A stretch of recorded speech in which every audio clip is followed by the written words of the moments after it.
ออกค่ะไม่สูงค่ะเนาะทุบยากันถึงกำค่ะเนาะค่ะซื่อว่าในอันนี้เป็นvivo ค่ะเนาะ vivo ซื่อว่าไว้ก็พี่น้องเขา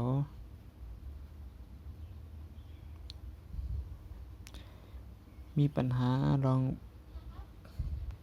บลูทูธค่ะเนาะบลูทูธมันเปิดไฟดัดเสียกันนะ vivo รุ่น vivo อันที่มันที่มีไว้ก็เขาก็ค่ะเนาะมันทบปัญหาลองว่าบลูทูธมันเปิดไฟดัดเสียในว่าซิมมันก็อยู่ๆที่หายกว่านี่ครับว่ามันหยับเขายามเกมาปานเนาะค่ะเนาะสังซื่อว่าไว้ก็พี่น้องเขาทบยาจึงนั้นไหน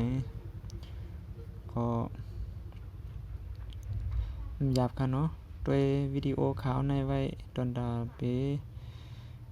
นั่นคือสังว่าทบยาปัญหามันมาในนั่นคือตีกีไรก็เร็วนั่นแหละมันมีหลายก่อกันเนาะลองว่าบลูทูธมันปิก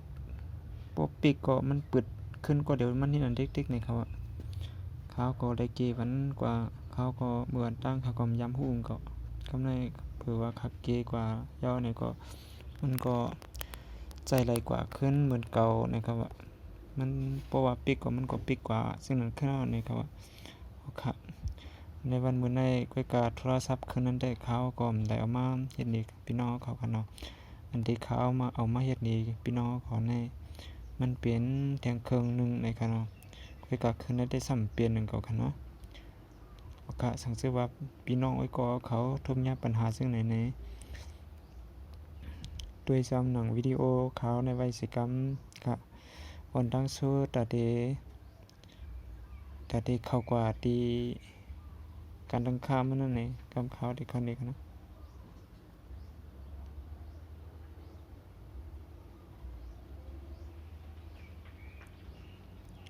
เพราะว่าพี่น้องเขามาในการตั้งค่ามันยาวในสังเกตว่าบลูทูธกันนะสังเกตว่ามันเปิดเขาปิดก็มันเปิดขึ้นว่าจังนั้นที่ไหนมันมีตีเขามันมีบางปอกเขามันสั่งถูกเสเขามีลูกมีล้างลูกเขากับปิกยาไหลเลยสังกำในเขาฮู้ติเกมันนี่มันมีติเกงค่ะนะง่ายๆครับว่าพี่น้องเขามาในการตั้งค่ากันนะเขามาในการตั้งค่าในกันนะเพราะว่าเขามาในการตั้งค่ายาวในก็เลื่อนขึ้นด้วยค่ะเนาะวันมันจะมีอยู่2รองค่ะเนาะวันตั้งสุดพี่น้องเขามาในการอัปเดตระบบในกันนะอันนี้กันนะเพราะว่าพี่น้องเขามาในการอัปเดตระบบว่าในเปิดเน็ตด้วยค่ะเนาะเปิดเน็ตซ้ำกันเข้ามาที่การตั้งค่านะพวกเข้ามาในการตั้งค่ายาวในกันนะการอัปเดตระบบในกันนะนะครับเวอร์ชันของคุณเป็นเวอร์ชันล่าสุดในกันนะเวอร์ชันของคุณเป็นเวอร์ชันล่าสุดแสดงว่ามันเป็นจังไหนเนี่ยก็ต้องไม่ใส่แล้วค่ะนะแสดงว่ามันไปเปลี่ยนเวอร์ชันล่าสุดในอัปเดตครับเพราะว่ามันเป็นอันนั้นในเข้ามาทางกรรมกันนะมันจะมีทางตีกันนะในคณะมันติดเข้าได้2ทางกันนะเข้ามาในการตั้งค่าก็ได้ครับนั้นกว่าที่ตั้งนั้นก็ได้กันนะเดี๋ยวกำกันนะบริการค้นหาตำแหน่งในคณะบริการค้นหาตำแหน่งในคณะกดเข้าครับอันไหนคณะสังเกตว่ามันเหมือนใน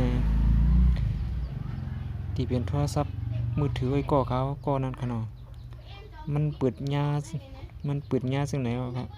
มันเปิดไฟเสกับในมันปิกบลูทูธมันก็มันไล่นี่ครับปิกก็มันเปิดขึ้นที่นี่ครับกำในเขาก็ซอกมาคำว่าปิกตัวไหนกันนะบริการตำแหน่งนี่กันนะคำว่าให้ไหนเปียดก็ กับในขาขึ้นกับปิกวุฒุดมันไหนมันก็ปิกหลายยาวนะครับว่ามันก็เปิดขึ้นเนาะนะครับว่าโอเคเข้าที่ไหนครับแอบไรออกกันนะบริการในคณะบริการควรหาตำแหน่งในคณะที่ไหนก็มีคณะตีตัว4ลงในคณะตัว4ลงในคณะออกค้าทางเสื้อว่าก็เอาเขาทบยาลงว่าบุตรทุดมันเปิดไว้แต่เสเปิดก็เร็วมันเห็นได้ที่คณะปีกก็มันเปิดเปียก็มันเปิดขึ้นจังนั้นซิมันก็ติขัดหายจังนั้นคณะทางเสื้อว่าก็พี่น้องเขาทบยาจังนั้นไหนเฮ็ดจอมหนังขาวเฮ็ดดีในไว้สิกรรมค่ะออกค้าไม่สูงค่ะ